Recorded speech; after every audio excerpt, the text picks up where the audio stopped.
دنیا داری چھوڑ دیں کچھ دیر کے لیے. ایک صحابی ہیں، بخاری شریف صحیح سند کی حدیث ہے، کلمہ پڑھا، کچھ دنوں کے بعد مال غنیمت آیا. نبی پاک صلی اللہ علیہ وسلم مال تقسیم کر رہے تھے تو میرے حبیب نے اس صحابی کو بھی دیا، فرمایا یہ رکھ لے. اس کو پیسے دیے حضور نے، اس نے پیسے ہاتھ میں پکڑے اور محبوب پاک صلی اللہ علیہ وسلم کا چہرہ دیکھ رہا ہے. پتہ کیا لفظ اس کی زبان پہ آئے؟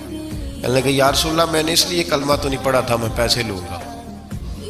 حالانکہ تالیف قلب حصہ اسلام کا، جو بندہ نیا کلمہ پڑھتا تھا اس کو کچھ نہ کچھ دیا جاتا تھا چونکہ اس کی برادری چھوڑ جاتی. کہنے لگے حضور اس لیے تو کلمہ نہیں پڑھا تھا کہ پیسے آئیں گے. نبی پاک نے فرمایا کس لیے پڑھا تھا؟ کہا یا رسول اللہ میں نے تو اس لیے پڑھا تھا کہ آپ مجھے جہاد میں لے جائیں گے اور میں آپ کے نام پر اپنی جان قربان کر دوں گا. میں نے کچھ لینے کے لیے نہیں، جان دینے کے لیے کلمہ پڑھا تھا. تو حضور میرے لیے مہربانی فرمائیں، مجھے آپ یہ دنیا داری ہی دنیا داری، مال ہی مال. حضرت میاں شیر محمد شرک پوری رحمت اللہ علیہ کی وہ بات میرے دل کو چھو جاتی ہے. ایک آپ سے شخص آ کے کہنے لگا حضور میں پہلے غریب تھا فلاں جگہ میں نے، ہاں یہ بات بالکل درست ہے کہ شیخ جو کامل ہوتا ہے وہ دعا کرتا ہے اللہ کی بارگاہ میں، یا اللہ یہ میرے پاس آیا تو اسے کوئی کمی بھی نہ رہے، کوئی بھی نہ رہے. یہ تو اس کی اپنی درویشی ہے نا کہ وہ یہ بات کہے، تو اپنا رنگ ہے اس کا. میاں صاحب کے پاس آیا تو آ کے کہنے لگا حضور میں فلانے آدمی کا مرید ہوا ہوں، ایک کارخانہ تھا اب 4 ہو گئے. تو آپ فرمانے لگے تیرا تو بیڑا گرک ہو گیا، چاہیے تھا تیرا ایک بھی چھڑاتے، تجھے اللہ اللہ پہ لگاتے، تجھے اور بھسا دیا دنیا میں. یہ کون سی تُو نے درویشی اختیار کی؟ اور کارخانے بڑھ گئے تیرے. حضرت عیسیٰ علیہ السلام کے پاس ایک شخص آیا تو اس نے آ کے کہا میں نے آپ کے ساتھ رہنا ہے حضور، میں نے آپ کے ساتھ رہنا ہے. آپ فرمانے لگے دنیا دار بن کے رہو گے کہ دیندار؟ کہنے لگا جی میں دیندار بن کے رہوں گا. فرمانے لگے دنیا کی طلب نہ کرنا ورنہ میری صحبت میں نہیں رہ سکو. حضرت عیسیٰ علیہ السلام نے شادی نہیں کی، مکان ہی نہیں بنایا، ایک تکیہ، ایک پیالہ، ایک کمبل، جہاں رات ہوتی وہیں سو جاتی.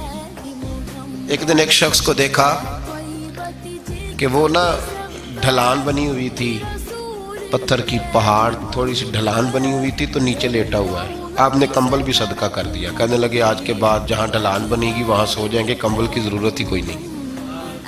کچھ دنوں کے بعد ایک شخص کو دیکھا کہ وہ اپنے ہاتھ کا تکیہ بنا کے سویا ہوا ہے، تکیہ بھی خیرات کر دیا. کہنے لگے اس کے بغیر بھی گزارا ہو سکتا ہے.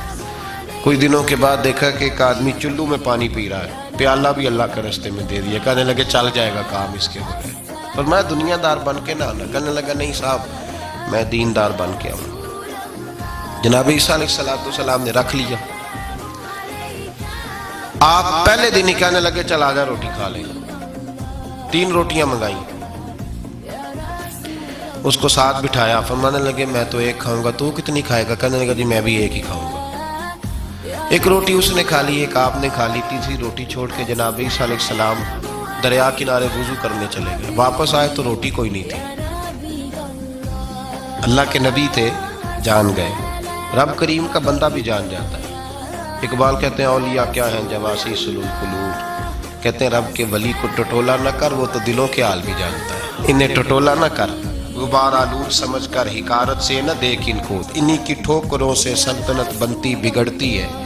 اور اقبال کہتے ہیں نہ تیگ و تیر میں نہ لشکرو سپاہ میں، نہ تیگ و تیر میں نہ لشکرو سپاہ میں. کہتے ہیں نہ تلوار میں نہ تیر میں نہ لشکر میں نہ فوجوں میں، نہ تیگ و تیر میں نہ لشکر و سپاہ میں ہے جو بات مرد کلندر کی بارگاہ میں ہے، جو بات مرد کلندر کی بارگاہ میں. تیسری روٹی کدھر ہے؟ کہنے لگا حضور مجھے نہیں پتا.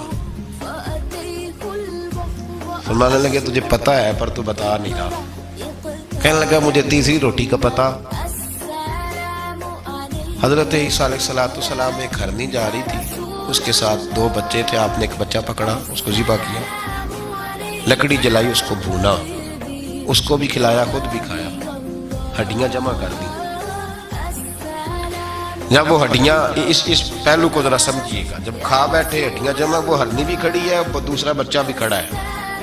ایک بچہ ذبح کر کے کھا لیا، دوسرا کھڑا ہے. جب پیٹ بھر لیے وہ بھی ڈکار لینے لگا سامنے تو حضرت عیسیٰ علیہ السلام ہڈیوں سے کہنے لگے چلو اٹھ جاؤ اللہ کے حکم سے. ہرنی کا بچہ پھر سے زندہ ہو گیا. وہ چلا گیا, ماں اس کو ساتھ لے کے روانہ. فرمانے لگے دیکھ اللہ نے مجھے معجزہ دیا ہے, ہم نے کھا بھی لیا ہے اور بچہ چلا بھی گیا ہے, ہمارے پیٹ میں ہے بھی, اور اب تو بتا دے روٹی کس نے کھائی ہے. کہنے لگا جی مجھے نہیں پتا, نہیں پتا مجھے. حضرت عیسیٰ علیہ السلام اس کو ساتھ لے کے بڑھے تو دریا کے اوپر, پانی کے اوپر پیدل چلنے لگے. دریا پار کر گئے. فرمانے لگے تو پانی پہ چلتا رہا ہے, سارا پانی کراس کر گیا ہے تو ڈوبا نہیں, اب بتا دے روٹی کس کے پاس ہے. کہنے لگا نہیں پتا, مجھے پتا. اللہ اکبر. کیا خوب لفظ کہہ گئے سجادہ نشین حضرت پیر میر علی شاہ صاحب رحمۃ اللہ علیہ. بے قدرہ کچھ قدر نہ جاتی, کھیتی خوب تسلی ہو, اے دنیا دار پجاری زر دے, کتے آندے گل ٹلی ہو. سارا دریا اتنا بڑا دیکھتے ہیں لوگ جو آتے ہیں نا درویشوں کے پاس, بڑے رنگ دیکھتے ہیں پر بدلتے نہیں. رنگ بڑے دیکھتے ہیں پر اپنے آپ کو تبدیل, وہ 5 فقیروں کسے نہیں مارے آئے ہوئی چور اندر دا. دیکھتے بڑا کچھ ہے, بدلتے نہیں. نہ بدلا. حضرت عیسیٰ کہنے لگے منوا کے میں بھی چھوڑوں گا, تو مانے گا. آپ نے نا ریت کٹھی کی, ریت 3 حصوں میں ریت جمع کر لی اور پھر اس پر کچھ پڑھ کے پھونکا تو وہ سونا بن گئی. 3 ڈھیریاں تھی ریت کی, پھونکا تو سونا بن گئی. آپ فرمانے لگے یہ سونا تیرا, ایک ڈھیری تیری, ایک میری, اور تیسری اس کی جس نے تیسری روٹی کھائی ہے. کہنا جی میں ہی کھاتی, میں نہیں کھائی. یہ تیسرا اس کا حصہ جس نے تیسری, کہنے لگا میں نہیں کھائی ہے. مان گیا. ذرا بات کو سمجھیں. پانی پہ پیدل چلا ہے پر مانا, دنیا دار ہے نا, مانا نہیں. ہرنی کا بچہ زندہ ہوتا دیکھا ہے پر مانا. دنیا قابو آنے لگی ہے تو مان گیا. کہنے لگا جی میں نہیں کھائی. فرمایا او بھلے مانس, تجھے کہاں تھا, دنیا داری نہ کرنا, تجھے جناب عیسیٰ کی صحبت ملے گی, پر تو ایک روٹی پہ رہ گیا یار. کہاں دنیا دار پجاری زردے کتیاں دے گل ٹلی ہو, کہاں رہ گیا تو. حضرت میاں محمد بخش صاحب رحمۃ اللہ تعالیٰ علیہ کو ایک شخص لے گیا ٹانگے پہ بٹھا کے. ٹانگے غلام رسول مہر صاحب نے لکھا ہے کہ وہ ٹانگے پہ بٹھا کے لے گیا, اور لے جا کے نا تو میاں صاحب جی حضور یہ زمین بھی میری ہے, یہ بھی میری ہے, وہ بھی میری ہے, یہ بھی میری ہے. بڑی اس نے تفصیل سنائی تو میاں صاحب فرمانے لگے بس کر یار, میں بڑی دیر سے سن رہا ہوں کہ تیرا بڑا کچھ ہے, بس کر. کہنے لگا حضور نہیں, یہ بھی تو میں نے تھوڑی دکھائی ہے, اور بھی میرے پاس بڑا کچھ ہے. تو آپ فرمانے لگے یہ بتا تجھ سے پہلے کس کے پاس تھا. چپ کر گیا. فرمایا اس سے پہلے کس کے پاس تھا. چپ کر گیا. کیا خوب فرمایا, کیا درویشوں کا کہنے کا انداز ہے, کیا خوب رنگ ہے, اور تشبیہ کس طرح کی اعلیٰ دیتے ہیں. دانش مندہ نہ کم نہ ہی دل دنیا نہ لانا, اس ووٹی کئی خامد کیتے, جو کیتا سو کھانا. اس ووٹی کئی خامد کیتے, جو کیتا. یہ دکان میری ہے تو پہلے کس کی تھی, اس سے پہلے کس کی تھی. یہ گاڑی میری ہے تو اس سے پہلے کس کی تھی صاحب, یہ کسی نہ کسی کی تھی, اور تیرے بعد بھی کسی نہ کسی کی ہو جائے گی. اس ووٹی کئی خامد کی, جو کیتا سو. حضرت عیسیٰ کہنے لگے تو نے ایک پیغمبر کی صحبت ضائع کر دی صرف دنیا داری کے لیے. فرمانے لگے میں نے کیا کرنا ہے سونا, تو تینوں کے تینوں ڈیریاں تو ہی رکھ لے, تیری ہیں, پر تو نے زیادتی کی, تو نے قیمت نہیں ڈالی ہماری صحبت کی. آپ اٹھ کے چلے گئے. صحرا کا علاقہ تھا, وہ شخص وہیں بیٹھا تھا. ابھی سمیٹ ہی رہا تھا کہ 2 ڈاکو آ گئے, تلواریں پکڑی ہوئی ہیں. کہنے لگے چل دوڑ جا, سونا مارا ہے, تو کدھر سے آ گیا. منت کی. کہنے لگا چلو مہربانی کرو, 3 حصوں میں ہے, 2 لے لو, ایک تو مجھے دے دو, ایک تو دے دو. منت کرنے لگا. وہ مان گئے. کہنے لگے چلو ٹھیک ہے. دوستی کر لی, نام پتہ پوچھ لیا, گفتگو ہونے لگی. تھوڑی دیر بیٹھے تو ایک دوسرے سے فرینک ہو گئے. بے تکلفی شروع ہوئی تو کہنے لگے بھوک بڑی لگی ہے, روٹی تو لاؤ.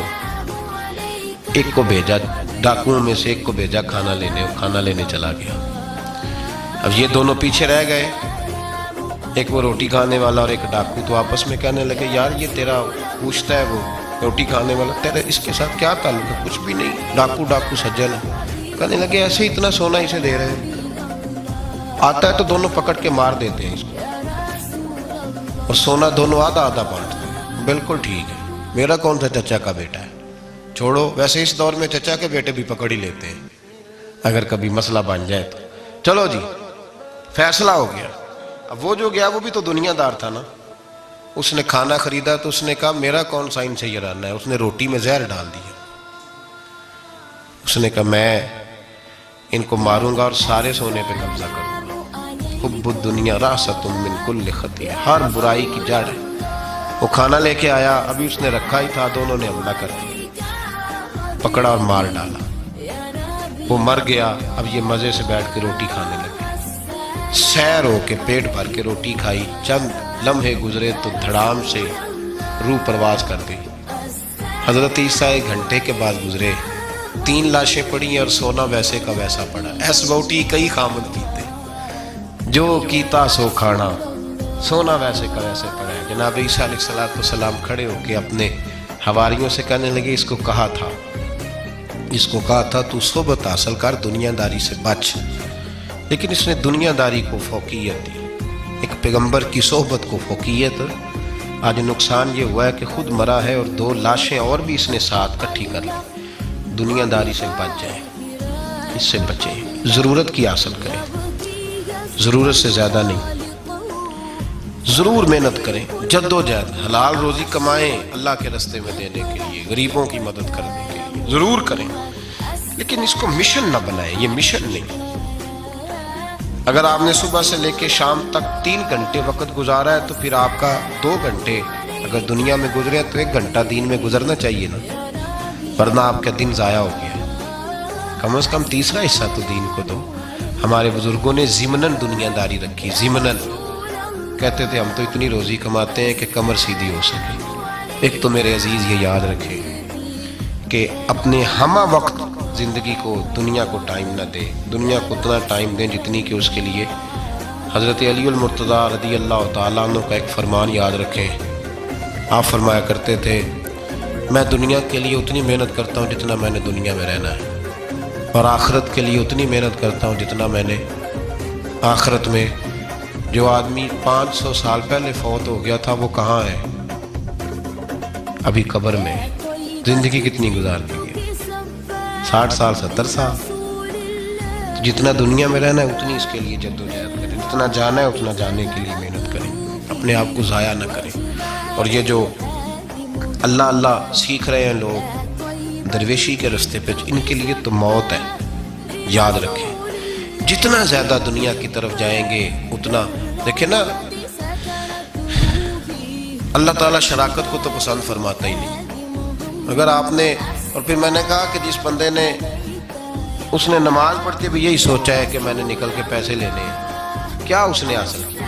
اپنے آپ کو خوددار رکھیں، کبھی کسی موقع پر کسی بھی لحاظ سے اپنے آپ کو دنیا داری کے معاملے سے کمزور ظاہر نہ کریں۔ دنیا کا پیار جہاں آ گیا وہ ختم، طریقت ختم۔ اگر آپ کی جد و جہد، اور یاد رکھ لیں آپ روحانی طور پہ مریں گے جس دن توجہ دنیا کی طرف کر رہے ہیں، اللہ اللہ کی لذت ضائع ہو جائے گی۔ اور پھر ایک اور بات لکھ لیں، تجربے کی روشنی میں عرض کر رہا ہوں، لکھ لیں اس کو کسی جگہ، کسی ایسی جگہ نقش کر لیں جہاں سے کبھی مٹے نہ۔ ہم نے اپنے بزرگوں کی صحبت میں رہ کے ایک تجربہ سیکھا ہے، جس کی پیسے کی طرف توجہ ہوتی ہے پیسے اس کے آگے دوڑنے لگ جاتے ہیں، وہ دوڑتے ہیں، تو تھک جائے گا، ان تک پہنچ نہیں سکتا، تھکا کے ماریں گے تجھے پیسے، اور تو اپنا چہرہ پھیر پیسوں کی جانب تیرے پیچھے دوڑنے لگ جائیں گے، پیچھے پیچھے دوڑیں گے، بھاگتے پھریں گے تیرے پیچھے، بھاگتے ہیں پیچھے۔ لوگ کہتے ہیں نہیں رہنے دو، ضرورت نہیں۔ دنیا کا مزاج ہے، جو دنیا کے پیچھے بھاگتا ہے اس کے آگے بھاگتی ہے، اور جو منہ موڑ لیتا ہے اس کے پیچھے لگ۔ درویشی اختیار کرنے کا ارادہ تو کریں، ہم پروگرام ہی نہیں بناتے، ہمارا ارادہ ہی نہیں بنتا، ارادہ تو کریں۔ اور بھائی جس دن ارادہ ہو جاتا ہے اسی دن اللہ نوازنا شروع کر دیتا ہے، جس دن ارادہ ہوتا ہے اسی دن اللہ کہتا ہے چل کھول گیا، وَيَرْزُقُهُ مِنْ حَيْثُ لَا يَحْتَسِبُ، اب تجھے وہاں سے دینا جہاں سے تیرا کبھی گمان بھی نہیں گیا ہوگا۔ اس لیے میرے بھائی توجہ اللہ کی طرف. خبردار یہ دنیا داری جتنی اس کی ضرورت ہے اس کو اتنا کرو. میرے نبی پاک نے زہد اختیار فرمایا. زہد دنیا داری، پیسے بڑے اچھے ہوتے تو سب سے زیادہ میرے مصطفیٰ کی تجوری میں ہوتے، سب سے زیادہ. اگر آپ توجہ دنیا داری کی طرف کریں گے تو حالات خراب ہو جائیں گے. توجہ رب رسول کی طرف رکھیں، بڑی جلدی بہتری. محمود غزنوی نے نا ہیرے بکھیر دیے، خزانوں کے منہ کھول دیے. کہنے لگا جو جس پہ ہاتھ رکھے گا شاید اسی کی ہو جائے گی. کھول گئے دروازے، جو لوگ دوڑے. پتہ تھا بادشاہ کے پاس کیا کیا ہے. یوں سمجھ لیں کسی نے پجاروں پہ ہاتھ رکھ دیا. کسی نے جا کے تو وہ جو بندھے ہوئے تھے بڑے بڑے جانور استبل میں، اس نے کہا حویلی گھوڑوں سمیت میری. کسی نے کسی شے پہ، کسی پہ کسی شے پہ. دوڑنے لگے، جس پہ جو ہاتھ رکھے اسی کی. ایاز بڑا سیانہ تھا، پیچھے سے اٹھا دھیما دھیما آ کے تو محمود غزنوی کے کندھے پہ ہاتھ رکھ دیا. اس نے کہا تجھے کوئی شے نہیں چاہیے؟ کہا بادشاہ تو وعدے پہ قائم رہ، تو نے کہا تھا جو جس پہ ہاتھ رکھے گا اسی کا ہو جائے گا. تو مجھے جو شے چاہیے تھی میں نے ہاتھ رکھ دیا ہے، اب تو بتا وعدے پہ قائم ہے کہ نہیں. تو محمود نے اٹھ کے سینے سے لگایا، ماتھا چوما. کہا یاز بات ختم ہو گئی. دنیا داروں کی، مال داروں کا، ہر شے جس نے جو مانگی اس کی. اور ایاز محمود تیرا ہی رہے گا، محمود تیرا ہی رہے گا، محمود تیرا ہی رہے گا. نہ وہ غزنوی میں تڑپ رہی، نہ وہ خم ہے زلف ایاز میں، نہ وہ حسن میں رہی شوخیاں، نہ وہ عشق میں رہی گرمیاں. کہا یہ تیرا ہی رہے گا. او بھائی ایاز ہمیشہ فائدے میں رہا، ہمیشہ. اس کے لب ہلتے تھے تو محمود ہر شے نچھاور کر دیتا تھا. کیوں ایک پجاروں کے پیچھے بھاگتے ہو؟ وہ چابی کیوں نہیں لیتے جس سے سارے خزانے کھل جاتے ہیں؟ وہ چابی کیوں نہیں لیتے جس سے سارے خزانے کھل جاتے ہیں؟ وہ چابی حاصل کرو. بس جس کا محمود ہو گیا وہ بچ گیا، اور جو پجاروں کے پیچھے الجھ گیا وہ بس ختم ہو گیا معاملہ. اس لیے توجہ ادھر رکھو جہاں سے ہر شے ملنی ہے.